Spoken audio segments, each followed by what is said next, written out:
Hey, top of the morning to you guys. It's good to have football back. We're here for week 2 picks. I think we'll get some company from Jimmy in the next 10, 20 minutes. I'm going to start off here going with 3 big things I noticed from the week 1 games and how we can make some money on them in week 2. I'm going to start off with Deshaun Watson. He looked absolutely terrible last week, kind of the same thing we saw from him last year. The Browns go to Jacksonville this week to take on a Jags team that frankly blew a game to Miami, blew a 3-score lead in the fourth quarter. So the Jags are desperate. They're at home. Deshaun Watson's coming in there on not good feet. And I think this is an easy place to take the Jags -3. The guy we remember from the Houston Texans is gone. That Deshaun Watson no longer exists.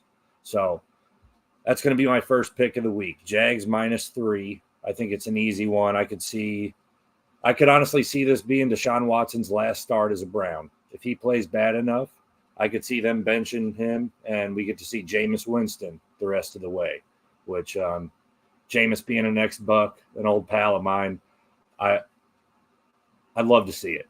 I need that guy back in my life. Moving on to point 2, Kirk Cousins. He cannot move.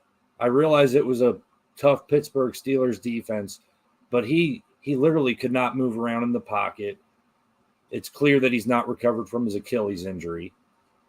This one you'll have to wait till Monday night because they do go to Philadelphia to play the Eagles. But I think this is an easy spot. The number is big. The Eagles are favored by 6, but I think there's a reason why. I'm going to take the Eagles as a home favorite. Eagles -6. And it's an overreaction. And yeah, it's because I'm a Bucs fan and that's a division rival. But they looked so bad in week 1.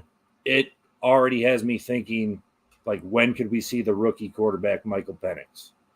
Obviously, they paid Cousins a ton of money. The ownership is not going to want him getting paid like that and not playing. But I mean, if he ain't healthy, he shouldn't be out there. And that's what I saw in week 1. I don't know how many weeks that's going to take to change. You look at him with the Achilles injury in comparison to Aaron Rodgers, who suffered the same injury. Aaron Rodgers had 2 more months to recover than Kirk Cousins did. That's a lot more time. Rodgers is older, but he still looked more nimble, given in a loss to the Niners. But Rodgers was still moving around a little bit. I saw none of that from Kirk Cousins. Eagles -6. Again, that's on Monday night. Third big point, and I'm not proud to say this, but Danny Dimes might not be the guy in New York. Daniel Jones, I refer to him as Danny Dimes. He might not be the guy. I bet them last week against what I thought was going to be a shitty Vikings team. I thought the Giants defense would do well against Sam Darnold. Sam Darnold had a great day. The game was over by halftime. It was not a good side to be on last week if you took the Giants. And yeah, I liked him a couple years ago. I mean, he won a playoff game for him. I thought it was just a matter of time before he was the dude, and it just went the other way. I mean, he's had a lot of coaching changes. He's went through a lot. He's a good athlete until he gets in the open field, and then he falls on his face. All this being said, I'm not giving up yet. My bet for this game is going to be Danny Dimes, anytime touchdown. This needs to be a rushing or receiving touchdown. Passing will not count.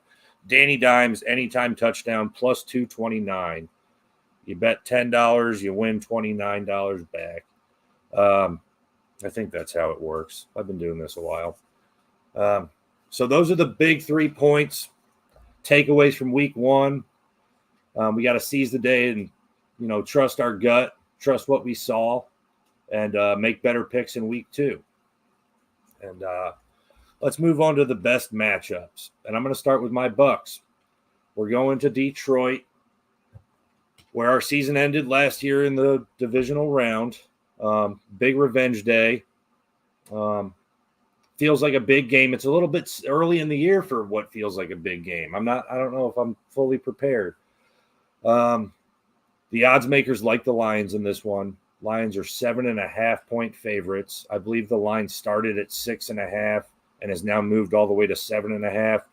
A lot of that to do with the Buccaneers' injuries. They will not have Antoine Winfield at safety today. They will not have Kalijah Kancey at defensive tackle today. I am pretty darn certain, because of concussion, they will be without their second corner, Zion McCollum.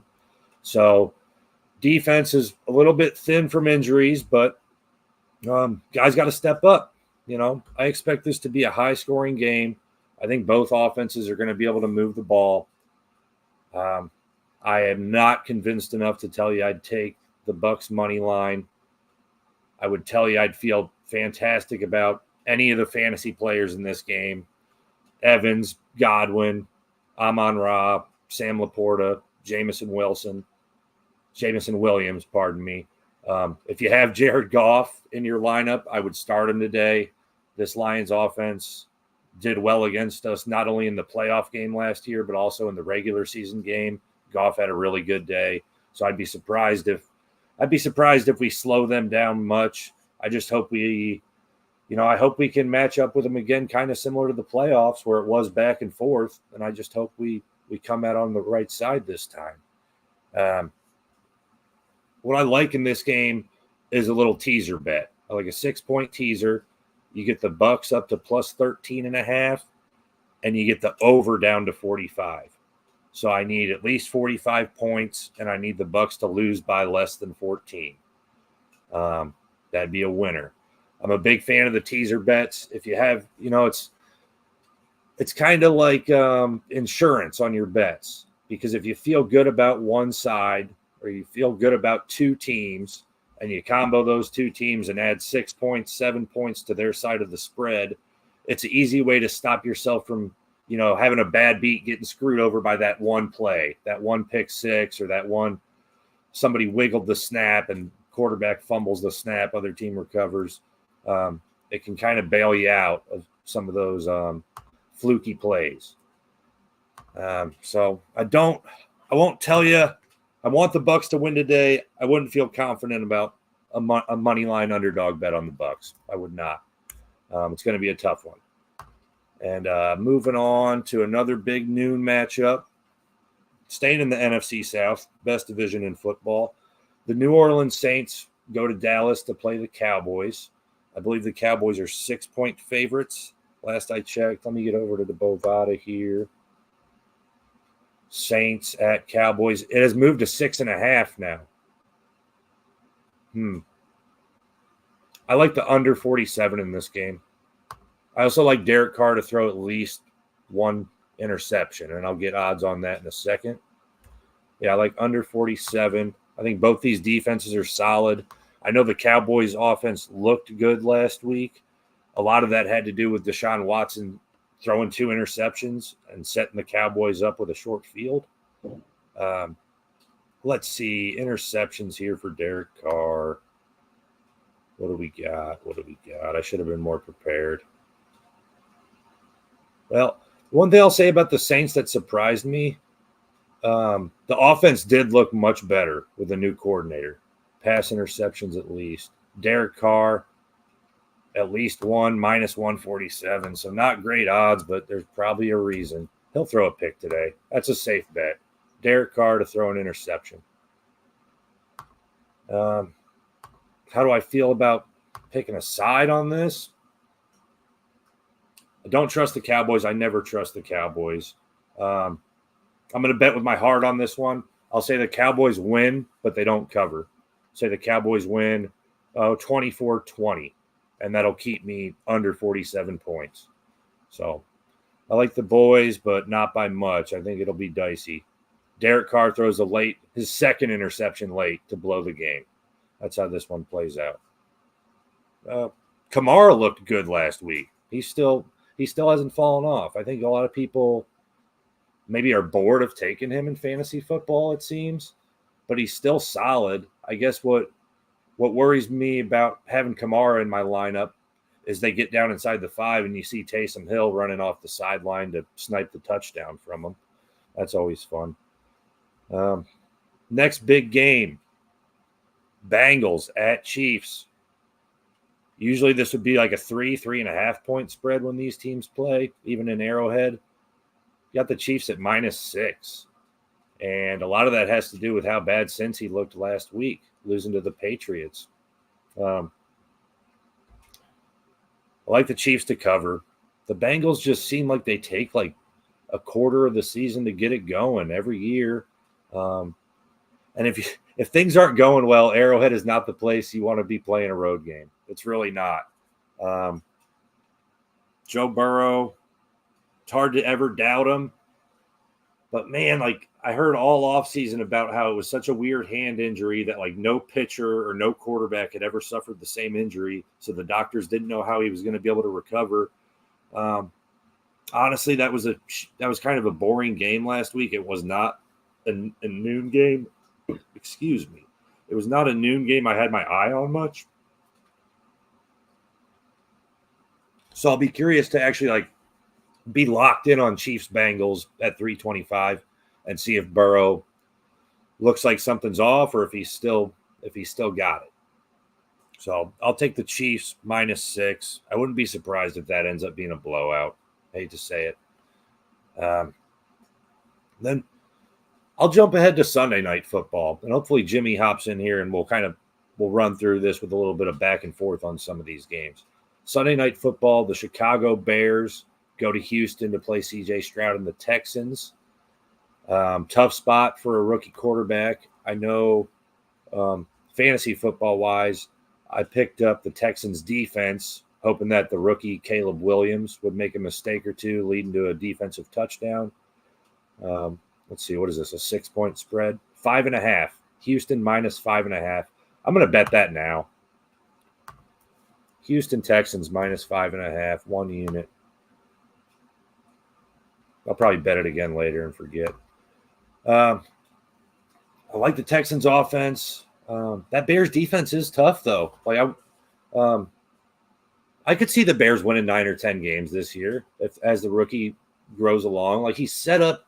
It's a perfect spot for a number 1 pick because he's got Keenan Allen. He's got who's the other receiver I'm thinking of there? DJ Moore in Chicago. He's got a decent tight end in Cole Kmet. And the Bears defense is solid, so it's not like he needs to go out there and score 30 points to win games. He's going to be able to win some games, like 20-17, 16-13. What did they beat the Titans by last week? That was both those teams were under 20, I believe. Let's take a look-see here. Week 1, Titans, Bears. What a matchup. Okay, 24-17. So, yeah, again, that was a defensive touchdown that put him over 20 points. A pick 6, terrible throw by Levis. That was ugly. He does not look like he should be starting football on a Sunday. Will Levis. What else do I got for you guys just to keep us busy? Oh, I got some fun ones. First red zone touchdown. Depending on where you bet, it's kind of tough to find these sometime. I know on Bovada it's under NFL Weekly Specials. But first red zone touchdown, and you can get, like some 100-1, 70-1 odds. It's a dart throw. It's more than a dart throw. But it's a hell of a good time when you bet on a guy, and that team is the first to get down in the red area for the Sunday noon games. So just because I feel like I'm hurrying through this, slow down and kind of explain a bit. NFL red zone countdown. The clock goes down. All the noon games start. I call them noon games because I'm Central Time. But the first player to score a touchdown on NFL red zone during the noon games, that's what wins you this bet. Today I took Ladd McConkey, the rookie Chargers receiver. $10 wins you $700 if he's the first to cross the goal line. So it's more than a dart toss, but it can be a heck of a good time. And what else? Do we got anybody in the chat?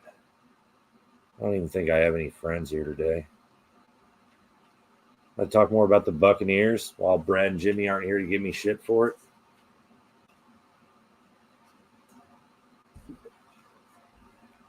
Well, let's make a pick for Rookie of the Year.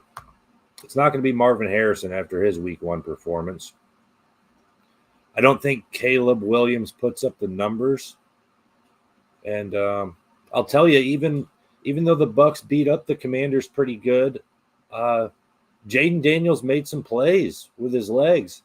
I think as long as he doesn't get hurt, that's one I would look at. I like Jaden Daniels, Rookie of the Year.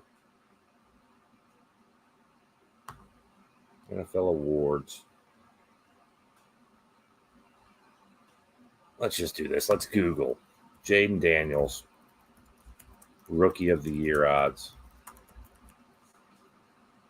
Plus 300. I think he was plus 700 going into the season. So it's moved a bit, but I still like those odds. I would take that.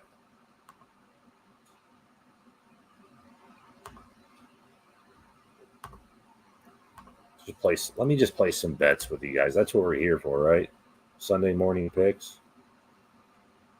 Let's go through and bet just about every game. Colts at Packers. Packers home dogs. Nope, we're going the other way. We're going Colts.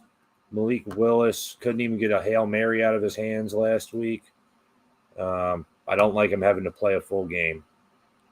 So that's an easy one. Colts -2. Moving on, Raiders at Ravens. Ravens 8.5-point favorites. Perfect spot for a teaser. Ravens -8.5, under 41. We do a little 6-point teaser. You get the Ravens down to 2.5 and the under up to 47. So I got under 47, Ravens -2.5. Lock it in. That's an easy teaser. Chargers at Panthers. We're going to start comboing these. I'm going to do a parlay. I see you going down the board. So Chargers at Panthers. We're taking the Chargers, money line. Not hesitating. Moving on, we'll take the Cowboys. Again, I said they wouldn't cover, but the Cowboys win at home. And then this is where the parlay gets interesting. We're going to take Danny Dimes and the Giants to close out this parlay. So again, we got Chargers, Giants, Cowboys, 3-team parlay gets you to plus 291. Let's throw $5 on it. I don't feel great about that one.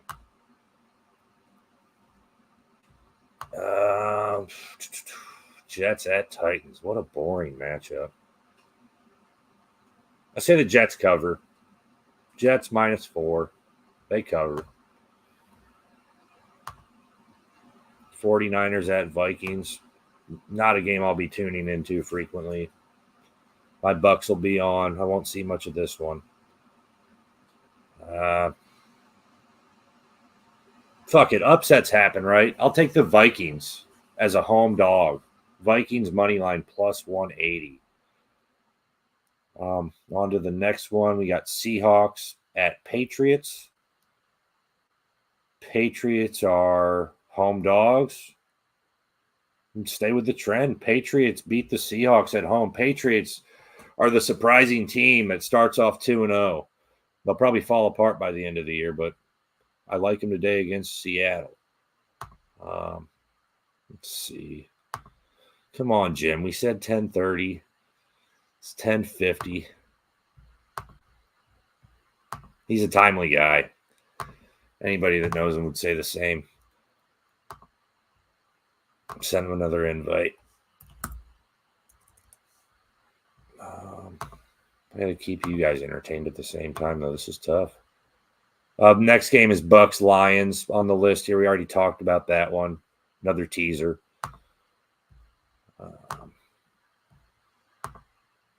Rams Cardinals. Okay, that's an interesting one. Early divisional matchup, which I really don't like that they throw the divisional games so early into the year.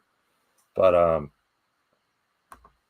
like the Cardinals. I know they blew that game to the Bills, but Kyler Murray looked very good to me. The Rams O-line's banged up. So let's take the Cardinals. Cardinals are +1. That line's been hopping back and forth. I like the Cardinals. Cardinals money line at home against the Rams. Chiefs Bengals. I like the Chiefs to take care of business. Already ran through that one. I figured Jimmy'd be here by the time we got to his team. We got Steelers going to Mile High to play the Broncos. Broncos are home dogs. I'm going to say they do it. The Broncos and Bo Nix as a rookie gets his first win. I'll say Broncos money line. That's plus 125. And then we're on to Sunday Night Football, Bears at Texans. And I think that's a tough primetime spot for a young rookie quarterback to go into. Not only that, but it's a good team in the Texans. They're good on both sides of the ball. It's not a team you can get away with probably beating 24-17 like they beat the Titans last week. So I like the Texans there on Sunday Night Football. And then moving on to Monday night, I already talked about Kirk Cousins not looking healthy. I like the Eagles minus 6 points. And that'll wrap it up for me. Those are the week 2 picks. I'm going to try to do this every Sunday morning. So if anybody's, back and forth on a game, you can pop in here with me for 20 minutes or so, 20, 30 minutes, get my input. Feel free to drop a comment. I'll always respond with any input, advice, betting, fantasy, whatever it is. But yeah, y'all enjoy week 2. I'm out of here.